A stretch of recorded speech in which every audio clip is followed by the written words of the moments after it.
कृष्णं जगद्गुरुं पादपद्मे त्वयोश्रित्वा प्रणमामि মুহুর্মুহু।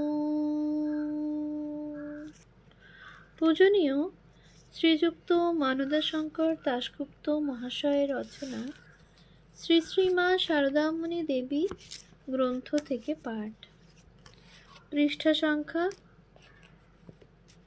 205। মা ও ছেলে, ছেলেদের কথা। মা ও তাহার ছেলে মেয়েদের এইরূপ আরও কত রকমের কত কথা আছে।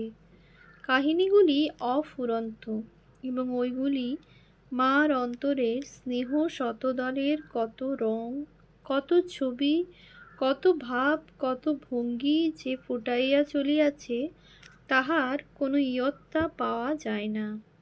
জয়রামবাটিতে একটি ভক্ত আসিয়াছেন। তিনি চা খান, কিন্তু ঘরে দুধ নাই। মা তখনই পাত্র হাতে করিয়া দুধের জন্য ছুটিলেন। কোনো ভক্ত জয়রামবাটি হইতে কামারপুকুর হইয়া গোয়ালপাড়া যাইবেন, রওনা হইতেছেন, এমন সময়ে কাঁঠাল আসিল, কিন্তু খাইয়া যাইতে পারিলেন না। তিনি কামারপুকুর হইতে গোয়ালপাড়া পৌঁছিয়া দেখিলেন মা কোনো লোক দ্বারা তাহার জন্য কাঁঠাল পাঠাইয়া দিয়াছেন। অপর কোনো ভক্ত মার জন্য প্রেরিত এক হাঁড়ি চিড়া গোয়ালপাড়া হইতে মাথায় করিয়া জয়রামবাটি দিয়া গিয়াছেন, কিন্তু ব্যস্ততার জন্য মা তখন তাহাকে খাইতে দিতে পারেন নাই। 7 দিন পরে ভক্তটি পুনরায় জয়রামবাটি আসিলে মা তাহাকে ওই চিড়া খাইতে দিয়া বলিলেন, তোমার জন্য তুলে রেখেছিলুম। অতি ক্ষুদ্র ক্ষুদ্র ঘটনা, কিন্তু উহারই মধ্য দিয়া দেখা যায় এক বিরাট স্নেহ সিন্ধু, মার অপরিমেয় হৃদয় পারাবার, সন্তানদের জন্য সদা উদ্বেলিত, সদা উচ্ছ্বসিত। ইহার সংবাদ বা পরিচয় কত জনে কত রকমে দিয়াছেন। কেহ কেহ লিখিয়াছেন, দীর্ঘ পথশ্রমে ক্লান্ত শ্রান্ত হইয়া মার নিকট পৌঁছিতেই মা পাখা হাতে লইয়া বাতাস করিতে লাগিলেন। আপত্তি করিলেও শুনিলেন না। বলিলেন, না বাবা, তুমি বসো, আমি হাওয়া করি। কলকাতার একটি স্ত্রী ভক্ত লিখিয়াছেন, স্কুল ছুটি হতেই মায়ের শ্রীচরণ দর্শন করতে গেলুম। গ্রীষ্মকাল, সেদিন একটু পরিশ্রান্তও হয়েছিলুম। দেখি মা একঘর স্ত্রী ভক্তের মধ্যে বসে আছেন। আমি গিয়ে প্রণাম করতেই মুখপানে চেয়ে মশারির উপর হতে তাড়াতাড়ি পাখাখানি নিয়ে আমায় বাতাস করতে লাগলেন। ব্যস্ত হয়ে বললেন, শিগগির গায়ের জামা খুলে ফেলো, গায়ে হাওয়া লাগুক। মা নিতান্ত ব্যস্ত হয়েছেন দেখে জামা খুলতেই হলো। আমি যত বলি পাখা আমাকে দিন, আমি বাতাস খাচ্ছি, ততই স্নেহভরে বলতে লাগলেন, তা হোক, একটু ঠান্ডা হয়ে নাও। তারপর প্রসাদ ও একটু জল এনে খাইয়ে তবে শান্ত হলেন। আর এক রকমের কাহিনী এই। জয়রামবাটিতে ভক্তেরা আহার করিয়া উচ্ছিষ্ট পরিষ্কার করিতে গেলে মা প্রায়ই বলিতেন, থাক, লোক আছে। তারপর নিজেই ওই কাজ করতেন। একবার একটি পরিচিত ত্যাগী ছেলে আহার করিয়া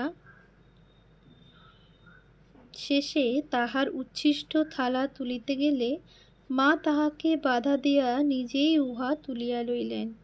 ছেলেটি আপত্তি করিলে মা বলিলেন, আমি তোমার আর কি করেছি? মার কোলে ছেলে বাহ্যে করে, কত কি করে, তোমরা দেবের দুর্লভ ধন।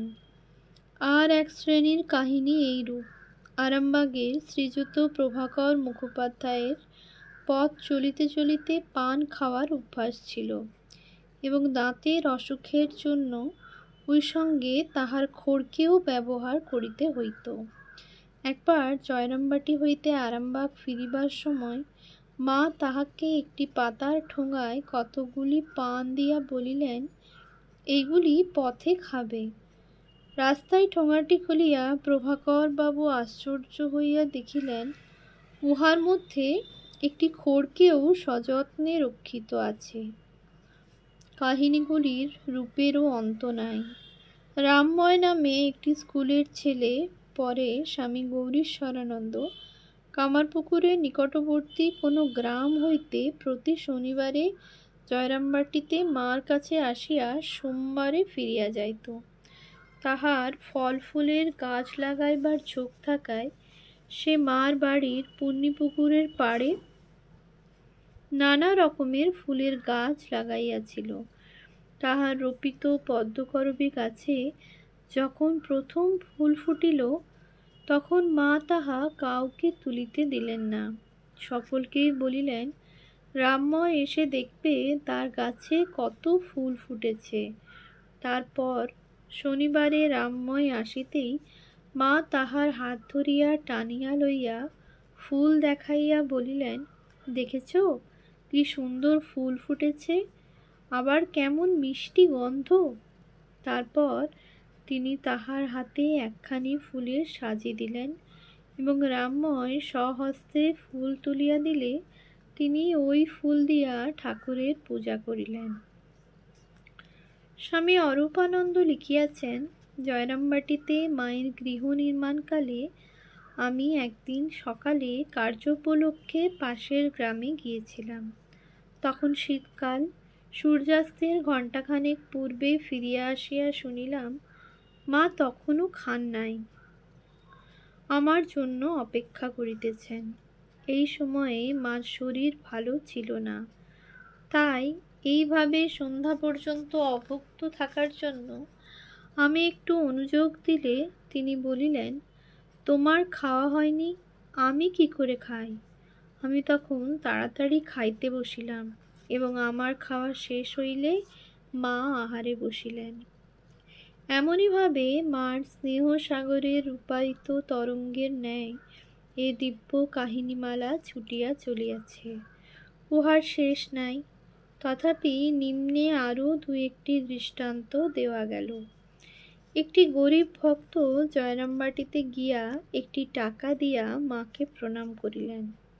মা বলিলেন, টাকাটা আমি তোমার মেয়েকে দিলুম, নিয়ে যাও। তারপর বিদায়কালে তিনি সেরখানেক সন্দেশ তাহার সঙ্গে দিলেন। অভিভূত ভক্তটি সারা রাস্তা কাঁদিতে কাঁদিতে চলিলেন। দানের জন্য নয়, পার্থিব মূল্যের দিক দিয়া দানটি অতি ক্ষুদ্র, কিন্তু তাহার পশ্চাতে যে সুদূর প্রসারী স্নেহরাশি অনুভূত হইতেছিল তাহারই জন্য। এই শ্রেণীর অন্য ধরনের আর একটি ঘটনা এই। গ্রাম্য গোয়ালপাড়া আশ্রমে খাওয়া দাওয়ার ব্যবস্থা ভালো ছিল না। একবার বর্ষাকালে ওই আশ্রমের সাধু ব্রহ্মচারীগণ ম্যালেরিয়া জ্বরে ভুগিতে থাকেন। সংবাদটি শুনিয়া মা জয়রামবাটি হইতে আশ্রমের অধ্যক্ষকে এক পত্র লিখিয়া আদেশ দিলেন, ওখানকার আশ্রমে আমি ঠাকুরকে বসিয়েছি, সুতরাং আমি বলছি ঠাকুরকে সিদ্ধ চাল, 3 তরকারি ও অন্তত শনি মঙ্গলবারে মাছ ছাড়া ভোগ দিতে পারবে না, কারণ অত কঠোরতা করলে দেশের ম্যালেরিয়ার সঙ্গে যুঝবে কি করে। মার স্নেহদৃষ্টি এমনইভাবে চারিদিকে ছড়ানো ছিল, কেউ ইহা হইতে বঞ্চিত হয় নাই এবং কেহই ইহার স্মৃতি জীবনে কখনো এতটুকু মুছিয়া ফেলিতে পারে নাই। মার দেহ রক্ষার 5 বৎসর পরে স্বামী সিদ্ধানন্দ একদিন মাস্টার মহাশয়ের নিকটে বলেন, পুরীধাম শশীনিকেতনে 1925। মা বুড়ো বয়সেও ভক্তদের জন্য কত খাটতেন, রাত দিন ভক্তদের সেবা, একটু বিশ্রাম ছিল না। জয়রামবাটিতে আমরা গেলে কাছে বসে খাওয়াতেন, যেদিন বিদায় নিয়ে আসব সেদিন বেশি করে খাওয়াতেন, বলতেন রাস্তায় তো আর হবে না। কথাটি শুনিয়া মাস্টার মহাশয় বলেন, থালায় ভাত বাড়া দেখে বোঝা যেত মা বেড়েছেন।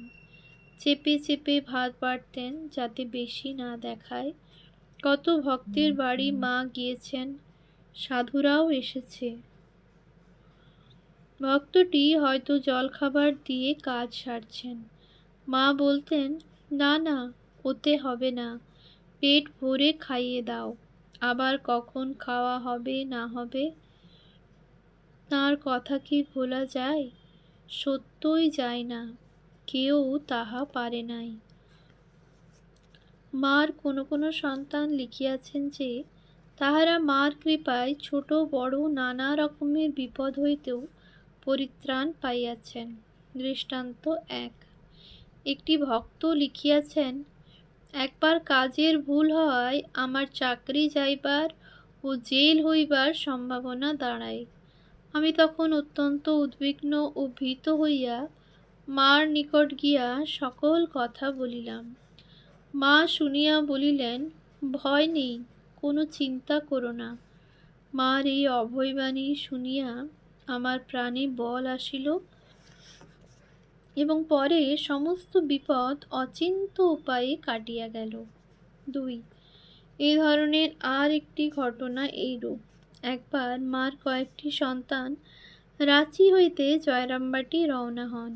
তাহাদের মধ্যে একজন শ্রী নিশিকান্ত মজুমদার বিশেষ চেষ্টা করিয়াও ছুটি পান নাই, কিন্তু অপর সকলকে গাড়িতে তুলিয়া দিতে আসিয়া নিজেকে আর সামলাইতে পারিলেন না। ওই গাড়িতেই উঠিয়া পড়িলেন। তারপর তিনি জয়রামবাটি আসিয়া মাকে বলিলেন, মা, ওরা ছুটি নিয়ে এসেছে, আমার ছুটি হয়নি। তুমি যদি বলো তুই থাক, তাহলে বিশ্বে কারো সাধ্য নেই যে আমার এতটুকু অনিষ্ট করে। মা, আমার যে যেতে ইচ্ছে করছে না। তাহার কথা শুনিয়া মা প্রথমে একটু উদ্বেগ প্রকাশ করিয়া কিছুক্ষণ চুপ করিয়া রহিলেন। তারপর বলিলেন, না, তোমার যেতে হবে না, তুমি ওদের সঙ্গেই আনন্দ করো। ভক্তটি লিখিয়াছেন, কয়েকদিন আনন্দে কাটাইয়া রাঁচি ফিরিলাম এবং অফিসে অনুপস্থিতির জন্য দণ্ড হইতে অভাবনীয় রূপে নিষ্কৃতি পাইয়াছিলাম। 3। মা তাহার কোনো কোনো দুরারোগ্য ব্যাধিগ্রস্ত সন্তানের পাপ তাপ নিজ শরীরে লইয়া তাহাদের ব্যাধিমুক্ত করিয়া দিয়াছেন। শ্রী শ্রী সারদা দেবী প্রভৃতি গ্রন্থে ভক্তদের দ্বারা সমর্থিত ইহার নানা দৃষ্টান্ত পাওয়া যায়। আমরা নিম্নে এই শ্রেণীর একটি নব প্রকাশিত ঘটনা বর্ণনা করিলাম এবং তাহা হইতেই বোঝা যাইবে এ বিষয়ে অবস্থা কিরূপ ছিল। শ্রীমতী ক্ষীরোদবালা রায়ের দীক্ষার কাহিনী আমরা ইতঃপূর্বেই বর্ণনা করিয়াছি। ঘটনাটি তাহারই সম্পর্কে এবং পরের কোনো দর্শনে ঘটে। প্রায় 12 বৎসর পূর্বে একদিন অনেকগুলি কাঁচা পেঁপে কাটিবার পর ওই পেঁপের কষে ক্ষীরোদবালা রায়ের হাতে ভীষণ ঘা হয়। উহা কখনো একটু কমিত, কখনো ভয়ানক বাড়িয়া উঠিত এবং তখন হাতে জল লাগিলে মাংস পর্যন্ত পুঁচিয়া উঠিত। বহু চিকিৎসাতেও উহা আর ভালো হয় নাই। ভক্তটি বছর খানেক ধরিয়া মার কাছে যাতায়াত করিতে থাকিলেও মা হাতখানি কখনো দেখান নাই এবং রোগটি যখন বাড়িত তখন প্রকাশ হইবার ভয়ে তিনি আর মার কাছে যাইতেন না। কিন্তু একদিন কোনো কারণে বেশি ঘা লইয়াই যান। সেদিন মাকে প্রণাম করিয়া হাতে কাপড় জড়াইয়া মায়ের পায়ের ধুলা লইতেই মা উহার কারণ জানিতে চাহিলেন। ভক্তটি তাহা বলিলে মা তাহার হাতখানি দেখিয়া দুঃখ করিয়া বলিলেন, আহা বাছা, তুমি এতদিন এখানে আছো, তোমার হাতে এই ব্যাধি, আর আমি তোমাদের মা, আমি জানি না। তারপর তাহার নিকট হইতে রোগের ইতিহাস শুনিয়া অত্যন্ত দুঃখের সহিত বলিলেন, বাছা, আমি এমনই হয়েছি যে আমাতেই ডুবে থাকি। বাছা, আমি এমনই হয়েছি যে আমাতেই আমি ডুবে থাকি, তোমাদের দিকে বড় তাকাই না। এবং তৎসঙ্গে তিনি তাহাকে ডাকিয়া অন্য একটি ঘরে লইয়া গেলেন এবং সেখানে যে কমণ্ডলুতে ঠাকুর পূজার নির্মাল্য ও চরণামৃত রাখা হইয়াছিল তাহার মধ্যে হাতখানি সম্পূর্ণ ডুবাইয়া দিতে বলিলেন। সে ঐরূপ করিলেই মা বলিলেন, আর হাতে অসুখ থাকবে না। তবে মাছ মাংস রসুন পেঁয়াজে হাত না দিয়ে যতদূর পারো থেকো। ওসব একেবারে না ধরেও তো পারবে না। ওসব ঘাঁটাঘাঁটি করলেই একটু ফুটতে পারে। ঠাকুর পুজো তো রোজই করবে, একটু ফুটলেই ঠাকুরের চরণামৃত দিয়েও সেরে যাবে। শ্রী ভক্তটি লিখিয়াছেন, এই ঘটনার পরদিন হইতেই আমি জীবনের জন্য ভালো হইয়া গেলাম। বাড়িতে মাছ মাংসাদিতে হাত দিলেই হাতে গুটি গুটি বাহির হইত এবং ঠাকুরের চরণামৃত দিলে ঘণ্টা খানিকের মধ্যেই সব মিলাইয়া যাইত। ওম শান্তি শান্তি শান্তি। হরি ওম তৎসৎ। শ্রীরামকৃষ্ণার্পণমস্তু।